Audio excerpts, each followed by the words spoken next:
I'm Mark Smith with Macroscopic Solutions, and what we're going to be doing today is 3D modeling a small size subject. What we have here is a jawbone from a mammal. This particular jawbone is fossilized. I'm not exactly sure of the details, where it had been collected from, but this was sent to us from Washington State University in terms of really just sort of demoing the system and its 3D modeling capabilities. So the goal here is to orient the specimen on the stage, capture focal stacked images every 2.5 degrees of rotation, doing a full 360 degrees around the sample, and then we are going to pull those images into Agisoft Metashape to reconstruct the model. Now it's very important that we get lighting right and also do the image capture process as efficiently as possible. So if I were to just open this up, you might be able to see this, you might not. The camera's a little far away. Actually, this might take me a second to get open, so just bear with me.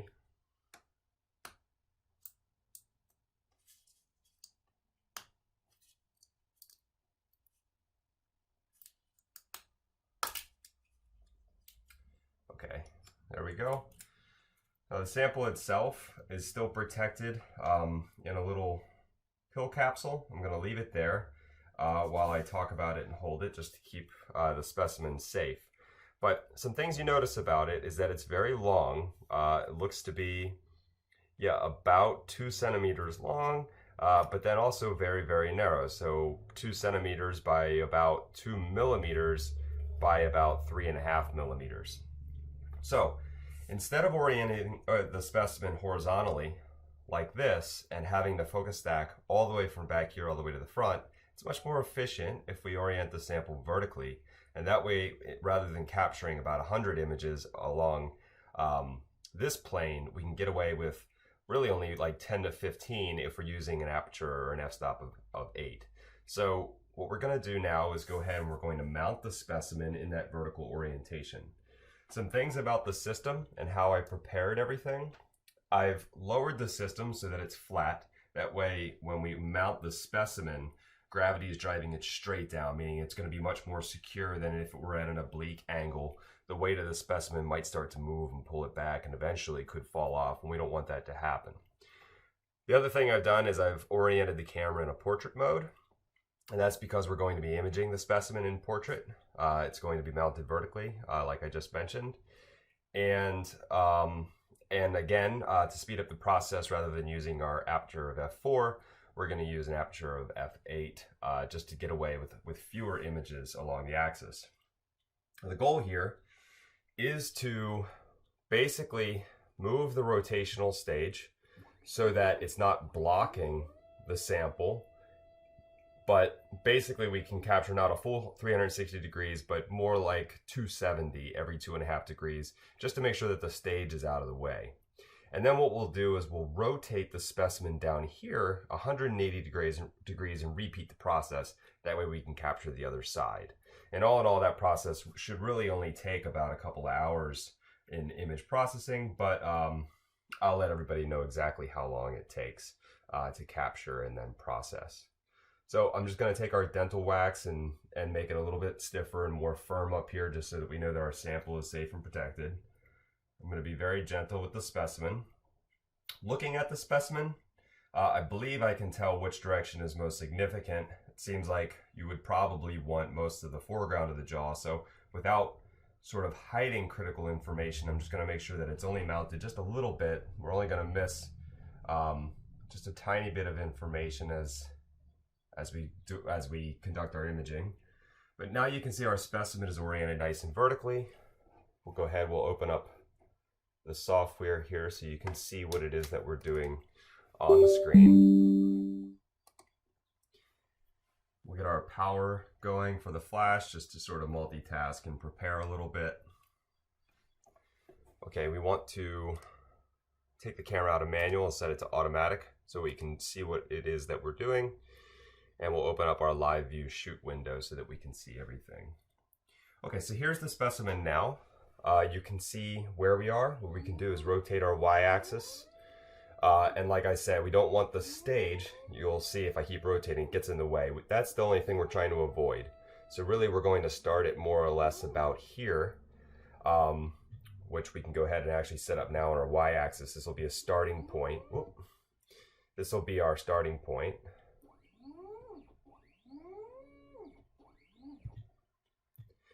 And then we want to rotate the full direction around the specimen.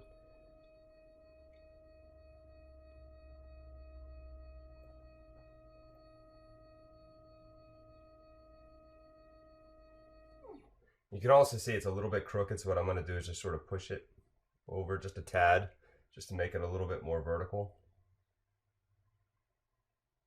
Again, that's just going to help a little bit with the timing and the efficiency of the image capturing process. Okay, and there's our stage starting to reappear, so that'll be the end position right there. So our y-axis is completely set up. Now what we want to do is set up our x-axis. So we just want to move slightly behind the sample till everything just goes out of focus. We can then continue to rotate our specimen. We just want to check if any areas come back into focus, and there it looks like there's a little bit more that's in focus. So we'll keep rotating. Looks like that's pretty good. Now what we want to do is set that up as our starting position. Now move through the sample, find our end position. We'll go back and we'll just sort of rotate it around just a little bit more, just to see if there's any part of this sample that are coming back into focus. Looks like we're really close there, so we'll just move it a little bit further away from the camera, and then head back.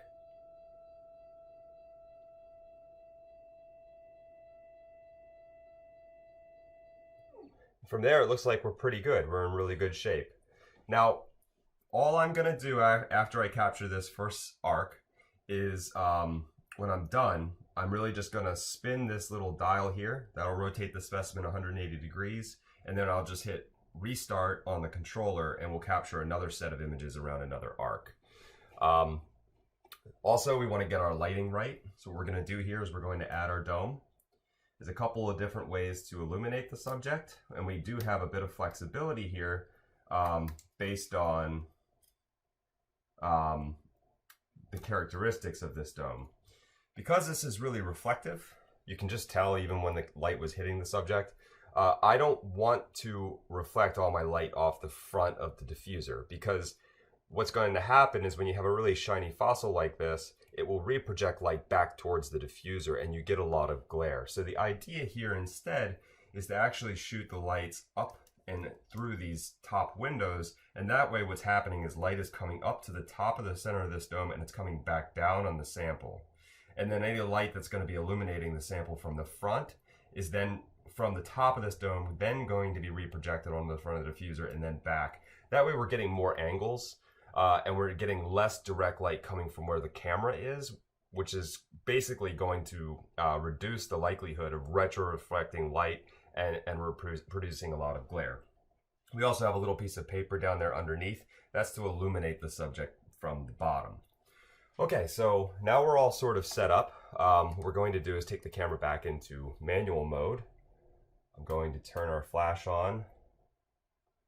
If you look at my settings here, this is consistent with the table.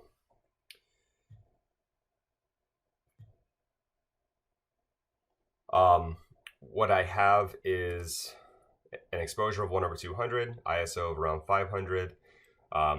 We have an aperture of f8, and my flash over there is probably set to 1/16 or 1/32. Actually, it could even be 1/64. I don't want to peek, but it should be something like that. But it's aimed the other direction. I don't want to put my head in the way. So in the meantime, what we're going to do is we're going to open up a quick preview.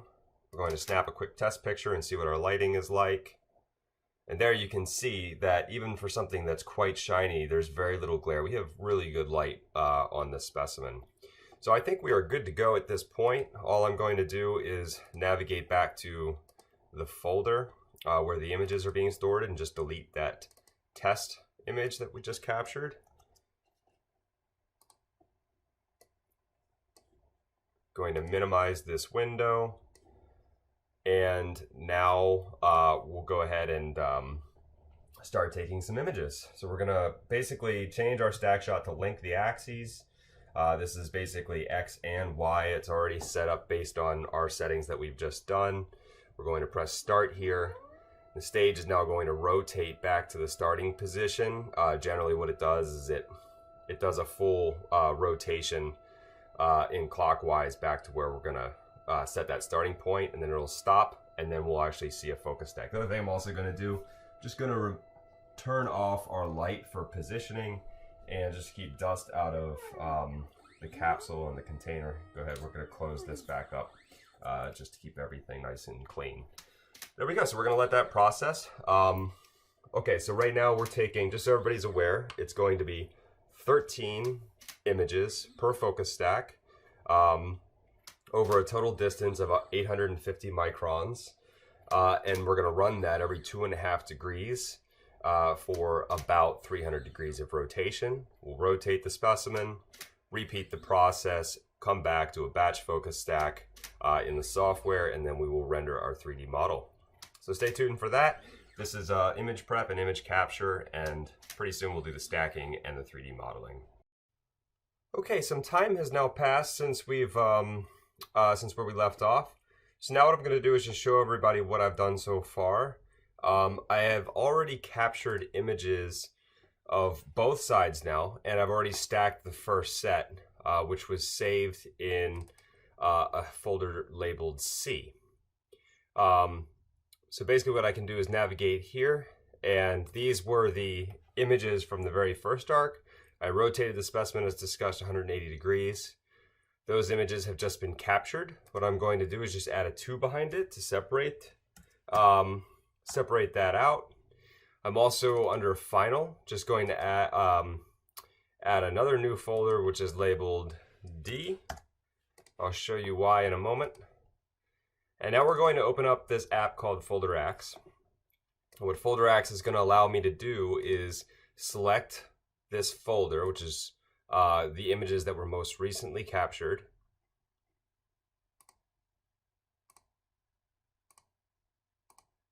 And what we want to do is divide it by the number of photos that were captured.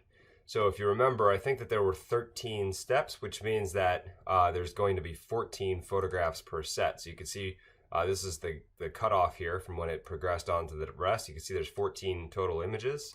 So now what we want to do is we want to split all these images and then place them in individual folders every 14. So we're going to split it by an amount of 14. We're going to press split. And now you'll see the software navigate to the directory, and all of the individual focal plane images are now isolated within their own folders. Okay, so now we want to turn to Zareen Stacker. We're going to run a batch of the second set. So these were the last images I've already processed from the first arc.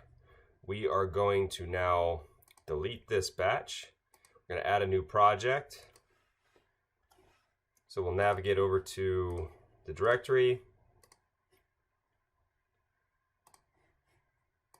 Now what we're going to do is select all of these that we recently just split, move them over into the batch dialog. We are going to save these in a designated folder, the output stacked imagery, and that folder is going to be folder D as described. Click inside of it, press save, and the function that we are going to be telling the software to do is aligning and stacking all. I'm going to save this batch to the queue, and now we would like to run all batches. So this is now going to batch process and batch stack all of the images basically from each of those folders. You can see it loading in the background now. And then in the end, what we'll do once this is all done, it should only take a couple hours, then we will move on and show you how to begin building the model using Agisoft Metashape Professional. Okay, the batch execution is now complete. So now what we're going to do is open up the Agisoft Metashape Pro software. And there's a couple different methods that we can choose to use, but the first is really just to process all of the images together just to see if we can produce a model using the simplest method. So in order to do that, we're going to navigate to our workspace over here and utilize chunk 1. And then we're going to add all of the photos from folder C and folder D. So I'll select folder C, Control A, we'll open all of those. There's 119 different viewpoints there. And now we'll go to folder D. There will be an equal amount of viewpoints. We'll add these. And now what we want to do is navigate to workflow, align photos. We want a high accuracy. We'll obviously use the source, key and tie point limits at 100,000. We'll turn off adaptive camera model fitting for now, and we're going to press OK and let this process. Okay, the alignment here worked really well. So now what I'd like to do is redo the alignment, but after masking a couple of the images, which is just going to clean up a few of the pixels that's around the outside, and perhaps be able to place the images that are around this missing part of the sphere itself. So just to show you how to build out a mask on an individual photo, what you want to do is click on an image, and we're going to use the magic wand. We're going to just click on the background here. And the background there you go. So basically it draws all these pixels. All we have to do is mask that out. You can see how it sort of works itself the entire way around the specimen. And we just want to be confident that all the areas that we're masking doesn't enter where the specimen actually is. So we're not masking any areas in here, like the teeth of the jawbone itself. Now to get the perimeter, we can change the way that we do the mask. We'll do a rectangle selection, and we'll just take each quadrant like this and just begin to make sure that the outer perimeter doesn't contain any pixels that are going to be used either. So you can see this is pretty fast and easy. There are also methods which you can use to sort of mask all the images at once by building a model first and then building a mask from the model. Using different methods, but I think for now what we're going to do is just focus on having to mask out just two main images here. Also, because that stage is in the back, I'm going to use the rectangular tool again, and we're going to take the magic wand once more and continue to mask out the region behind the specimen. Okay, so that was a pretty good mask. Grab this area. We have this area here. Again, just to make sure that no part of the jawbone itself is masked out as well. Okay, we'll go back to the rectangle selection. Just clean up the borders.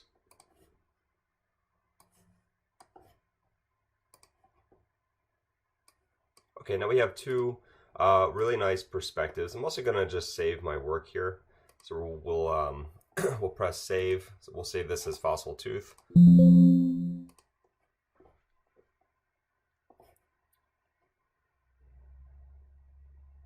Once this is done, we're going to go right back to model, and we're going to realign the images a second time, now having two masks being completed. Okay. All right, so now we're back at the model. We're going to navigate back to workflow. We're going to align our images. Again, high accuracy. We want to reset the current alignment.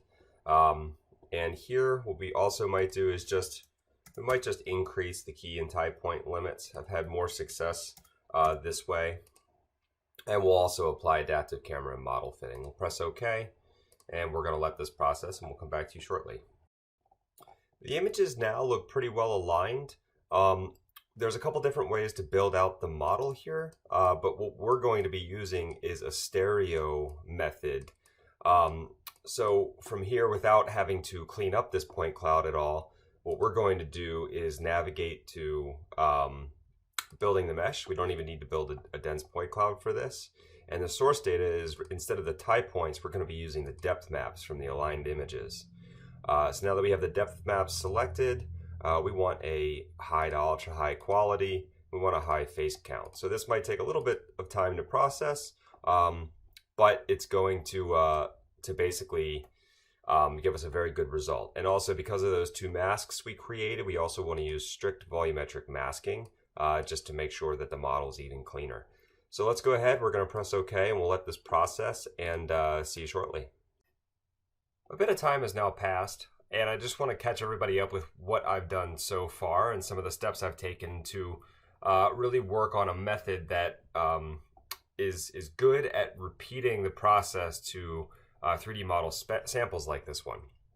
So if you look here, this is where we left off. This is a model that's been created from the initial images we captured with a dark black background. I'm not entirely happy with this model. Some of the images look like they're offset still, and the actual teeth and the jawbone look like they're a little bit mismatched. And the reason for that is you can see this big gap here. The light bounces around the teeth so much that the software program is having a really hard time trying to align the images taken from this viewpoint. And so I've been working on some mitigation methods in order to fix that problem. If you look over here, chunk 2, you can see what I've done now is I've actually used a neutral gray background. So if I were to just click on an image here, you can see that this is neutral gray. There's a weird mask around it. I'll explain that in a second. But basically what I was able to do is get a much sharper contrast and read the model a little bit better. The issue here though is that I'm still having the same issue on the teeth. I had to, basically when I went through the workflow and I wanted to build the mesh, I had to use a, basically I had to either enable or extrapolate the depth filtering. I can't remember exactly which one I used. I think also when I built the dense cloud going into advanced, I used a moderate to aggressive depth filtering. The more accurate model is generated if you use mild or disabled. However, that can sometimes be overkill for a model. So now I just want to bring everybody back and show everybody what I'm doing in terms of creating a method. Now, so at least we have a very complete model. A lot of the background has now been filtered out. You can see this is the model. Here's a dense point cloud that was created from a low density point cloud. You can see how the teeth are, the software is having a very hard time separating out contrast because the reflections are shifting around as the sample rotates. And you can see here we've got a low density point cloud. So to speed out the process, what I've done from this model is I've right-clicked here and I've imported masks from this model that's been generated, and it will replace all of the cameras here with a loose mask. And I've selected all cameras, and that's where I'm at now. So now I think in order to create a very, very good model for this type of specimen, we're going to have to go through and create a mask for all of these. So because I have a rough mask that's already been created, I'm much more efficient in doing this process. So as I click on these images, you can see I've got, this is the mask that's been generated from the model, but now I have my tolerance set up very well. I can click on the white background here. This is going to basically select an area that's almost perfectly aligned with the border of the specimen, and I can mask out the rest just by clicking this button here. So all I'm going to do is spend about 5 minutes and do this with all the images here. Just click on the white background with the magic wand tool, mask out the background, and move on. Once I have all of these masked, the software is going to have so much more information as far as the external border of the specimen as it rotates around a center point. So the model itself should theoretically be substantially better. So I'm going to continue to go through this and then we'll reprocess the workflow, and then we'll catch up right there when we circle back. All right, so stay tuned. Picking up where we left off, all of these images have now been completely masked. You can see there's going to be a lot of helpful information here for the software to read and reconstruct the model accurately. You can see even gaps in the individual teeth, or just spaces in between this area here, because we've masked each of those areas as the specimen rotated. The software has a lot more information to reconstruct an accurate model here. So now what we're going to do is reset, realign, and then we are going to work through our workflow. We'll try a stereo method before creating a depth map. If that doesn't work, then we'll do it off of a depth map. by creating a dense, or we'll do it off of a dense cloud, and then we'll move forward from there. Okay, you can now see that after rerunning the model, after applying masks to each of these images, even a low density point cloud is a much more accurate model based on things you've seen before. So let's go back to chunk 1 for a second and take a look at what we had there. You can see here that there is some information that's a bit off. The section down here, which is supposed to be very thin, has been duplicated and crossed almost at an oblique angle. The teeth themselves are sort of cross-duplicated as well, which means that the images really struggled to align areas in this region. So after we did the crop, it looks like that there are some items missing, but really that's not data that's missing. What that is I took the time to delete images that were captured where the stage, so remember the stage crossed behind the subject, just to improve my masking methodology. I decided to ignore those images because I felt as if I had enough data to proceed. And it turns out that that is true. So if we were to just go back to the model here for a minute on the second chunk, which is processed, we can see that no longer do we have conflicting data that's crossing behind the sample. You can see that we've got a very thin, well-defined model. Even the point cloud is really well defined to the perimeter and the edge of the sample. Already we've got a very decent volumetric shape here. So I'm comfortable with skipping the dense point cloud on the analysis and trusting that the alignment is pretty good here. So all I'm going to do is save my work. So I'm gonna press save here. It's gonna save to the folder titled Fossil Tooth. And then we're going to proceed using the method that depends upon depth maps. So in order to do that, we're going to skip over the dense cloud. We're going to go right to build mesh. And we're going to use the depth maps as source data. The quality, of course, we want the quality to be quite high. We don't need to go ultra high, we'll go high. And then a face count, again, we'll do a high face count. We want mild depth filtering for high accuracy. And we do want to calculate the vertex colors. Not to mention, we also took the time to create those masks, so we also want to use strict volumetric masking. We're going to press OK, let this process. We'll see you soon. And I want to show everyone that we have a very beautiful mesh. So this was using the stereo method. This was not using the point cloud method. But you can see here that we have every single feature, crevice, crack, already modeled into this jawbone. There was a few areas where I didn't care so much about having to mask around the pin. So the actual specimen mount, you can see that while it's been modeled, there's some areas that are out. And that's just because I had deliberately cropped some of those areas for the sake of time. This is irrelevant information. So now you can see that there's a little bit of a hole down here.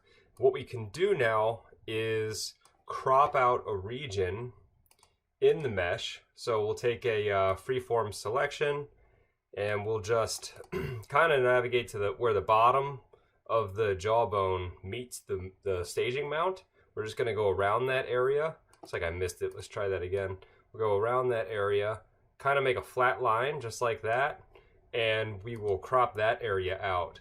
The next thing we can do is navigate to tools, and what we want to do is, sorry, I clicked the wrong thing here, but what we want to do is actually close the holes here. So I believe we're looking for mesh, close holes, and 100%, and now you can see that that hole's been closed. Now we have a full-on model, and you can take this into any of the third-party software or continue to clean it up here. But in terms of the jawbone and the specimen itself, we've got a really detailed model with the data that we've fed into it. So now it's time to save our work and then move forward by applying the texture to the model. So in order to do that, we're going to go back to workflow. We're going to build our texture.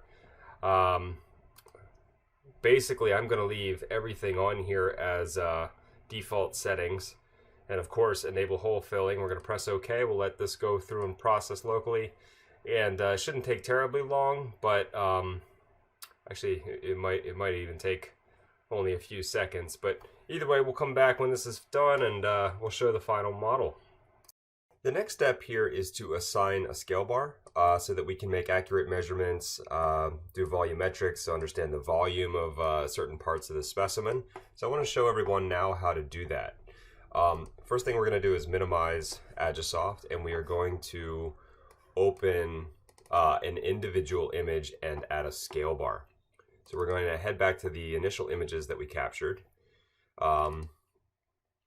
grab the latest image, the one with the white background. Doesn't matter which, it could be any one of these. Here we go. So we're just going to open this up in Photoshop. We're also going to grab the appropriate scale bar from our scale bar suite. This particular specimen was imaged at 1x, and remember we wrote that at the back just to make sure that we preserved our scales. We're going to select the 1x folder. Okay, now we're going to place a black scale bar back here. This will overlay over the image, and then we just need to resize it to match the camera's sensor. Optically, it's going to be the same. We use the same lens. The only difference is the width of the sensor, if there's sensor cropping or if it's a full frame sensor. Hit enter to apply this. And the next thing we want to do is make the image measurable. Here we go, analysis. So it's under image analysis, and we want to set measurement scale. We want a custom measurement scale. So we know that this line right here is 5 millimeters. So what we're going to do is click on one side and drag it all the way to the other side. It's going to give us a distance in pixel count. It's 962. The length itself is 5 millimeters. We're going to press OK. And now the image itself should be completely measurable. So what we need to do is find the measurement tool. There we go. I just needed to click down here, but now we've got the ruler showing on Photoshop, and now what we need to do is actually measure a point. So I think it's probably best to take the very tip. We want to go the longest distance. The longer the distance we travel, the greater the accuracy. We'll draw this line here, and L1, this measurement up here, gives us our measurement. So from the very bottom to a very recognizable feature on this jawbone, all the way up to the very top with, I would say, a very minimal margin of error, is 22.31 millimeters.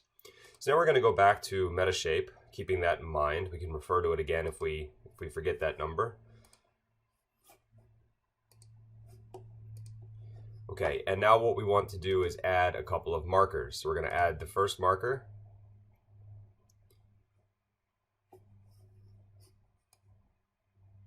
And you add markers by right-clicking. So we're just going to right-click.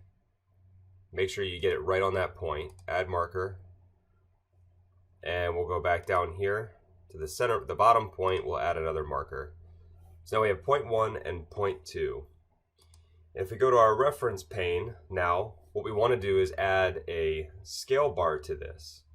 So in order to do that, we're going to click on point 1, hold Control, click on point 2. Oh, looks like I missed it there.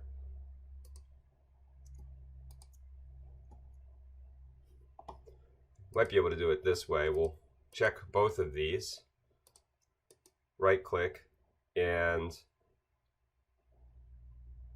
we want to create a scale bar. So now we have a scale bar through those two areas. Now we want to assign a distance, point 1 to point 2. So we need, call it just scale bar. The distance itself is going to be, I think it was what, 22.31 millimeters. We have to convert that to meters. So we'll go to centimeters first. So that's going to be 2.231 centimeters times, or divided by 100. Should be 0.0 0.02231.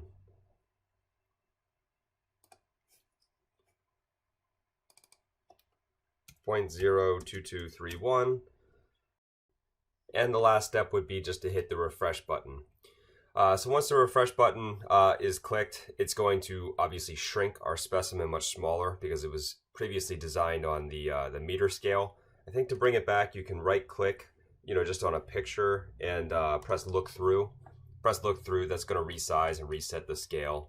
And now your ruler up here will be active. So now what you can do is every time you click on 2 points, you can measure all the areas of this specimen. The final step is to save and export. So now we're going to save our work. Everything is built here. Again, just to give you a real close, quick close-up of the sample. Get really, really nice and close so you can take a look at the texture, any surface features, the overall shape, and just the overall quality of the creation of this 3D model.